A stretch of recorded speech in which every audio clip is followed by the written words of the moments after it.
Colby, have you ever wondered why we both speak English even though we're from completely different hemispheres? And nowhere near England? It's weird, right? It is weird. It's also imperialism. Kim, can I borrow your shoe? What for? I'll tell you later.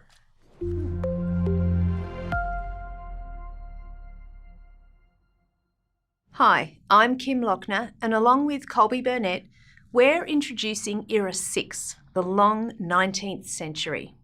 In our story, or stories, of human history so far, the world of 1750 CE seems a long way from the first eras that came before. But life for people in 1750 wasn't really all that different from the lives of their great-grandparents or great-great-grandparents or even more distant ancestors. Most of the things that we think of as modern didn't yet exist. Most people were still farmers, fishers or herders. Few had paying jobs as we would think of them today.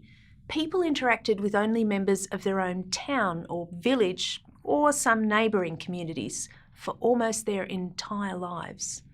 Those who wanted to travel had to embark on camels or horses or sailing ships. More often, they travelled by foot. The telegraph hadn't been invented yet. Mail service was limited to a privileged few. The idea of a democratic government or even of a nation of citizens did not yet exist. By 1914, however, many features of the modern connected world had come to exist. The telephone and telegraph had been invented.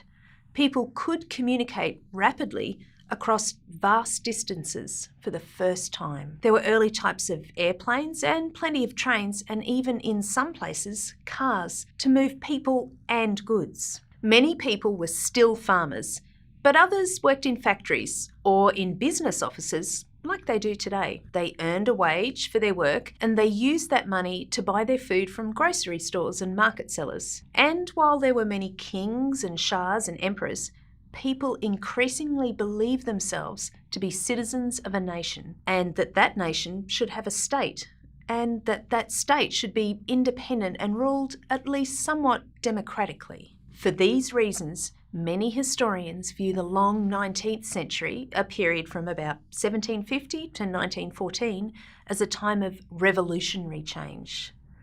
But what really changed between 1750 and 1914? How did the world we live in come into being? What engines of change created our modern world? To answer these questions, we must look at long 19th century revolutionary change from the very perspectives of people who lived in big cities, small towns, and farms around the world. Let's start with the French colony of Senegal in West Africa. Often ignored by world histories, this African colony participated in and was affected by some of the momentous events and trends of the day. It was a colony that formed around one major trade, in enslaved people. After abolition, the main trade was gum arabic, used in the industrial cloth industry. As the locals involved in this trade scrambled for profit, they participated in revolutions in France. They found opportunity in the 1789 and 1848 uprisings against French aristocrats as an opportunity to take on French companies that dominated the gum trade. They also fought for political representation, eventually winning the right to elect one member of the French Parliament. But they also increasingly came under the authoritarian rule of French imperialism. So while the Senegalese are not found in the stories of revolutionary change, they were in fact participating in the making of the modern world. The origins of modernity, or the coming of the modern world, was a series of revolutions that occurred between 1750 and 1914. These transformations arguably began with the shifting sense of what a community is, who is a member, and how it should be run. Communities in this era were changing in two contradictory ways. The first was the rise of vast empires made up of lots of smaller states. The inhabitants of one state became a ruling class, and all the others became subjects of the empire. Subjects had fewer rights and less voice in how they were governed. These empires promoted inequalities that still exist today. They led to modern categories like race and ethnicity.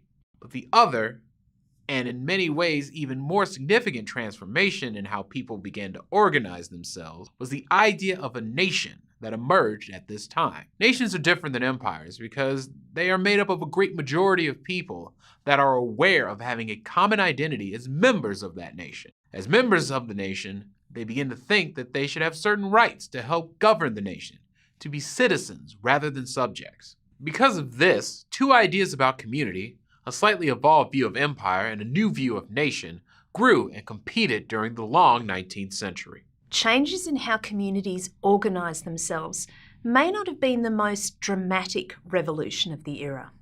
Changes in technology also began to transform how people lived in most places around the world. The Industrial Revolution may have been the single most dramatic transformation in production and distribution in the history of the world, certainly since humans learned how to farm. Using fossil fuels as energy, people put machines to work in factories and on farms, producing vast amounts of food and finished products. Many people, displaced by machines, moved from farms to cities to work in new factories, making goods to sell to others. With new industrial machines and the use of fossil fuels, farms and factories could produce far more goods and products. More and more adults, and sometimes children, went to work for businesses that paid them wages they could use to buy and then consume the goods and products from factories and industrial farms.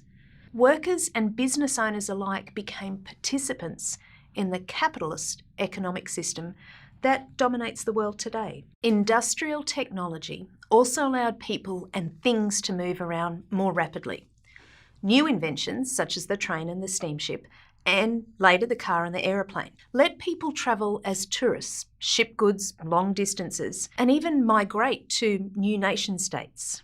Other technologies allowed them to communicate rapidly as well, via phone and telegraph. These technologies, together in this era, helped to create the modern global network that characterises our era. The developments of the long 19th century also encouraged communities across the world to adopt some common practices or ways of doing things. We call bringing a common and established size, weight, quality, or criteria to something standardization. Standardization increased as both industrialization and empires expanded. Consider the example of shoe size. Once upon a time, a cobbler would measure your foot to make a shoe that fit that foot. With industrialization, shoe sizes became standard. The foot now had to fit a common shoe size. The demand to create common standards put pressure on people's common or local ways of doing things. We continue to see standardization today. In fact, I'll bet you took a standardized test this year. We find evidence for the transformations of the long 19th century in the documentary history of the age, in constitutions and declarations, in patent letters for new inventions, and in advertisements for an increasing range of consumer goods, and in the standardization of things that impact daily life. We also find evidence in quantitative data. Industrialization and standardization, for example, is extremely measurable. For instance, if we look at the CO2 emissions from 1750 to today, we can see that they have gone from 280 to over 400 parts per million.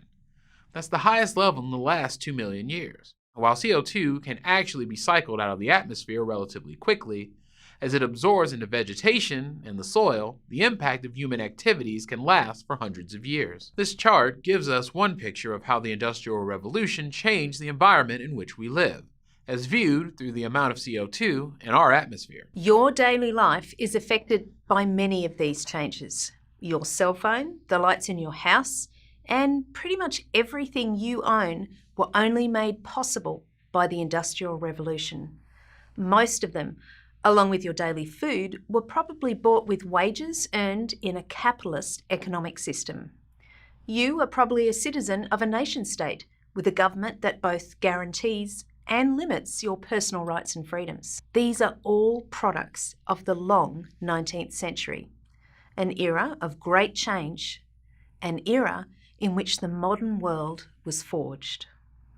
Thinking about all the changes that occurred during this time period, ask yourself, were these changes shared equally across the world?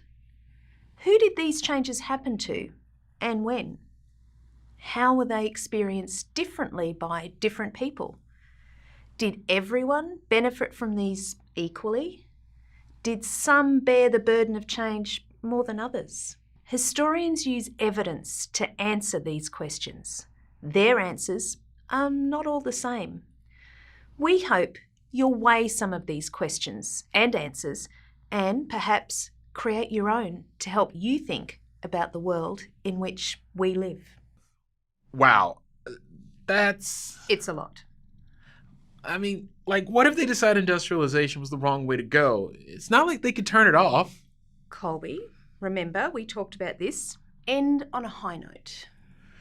What about if I just give you your shoe back? Well, that works. Yeah.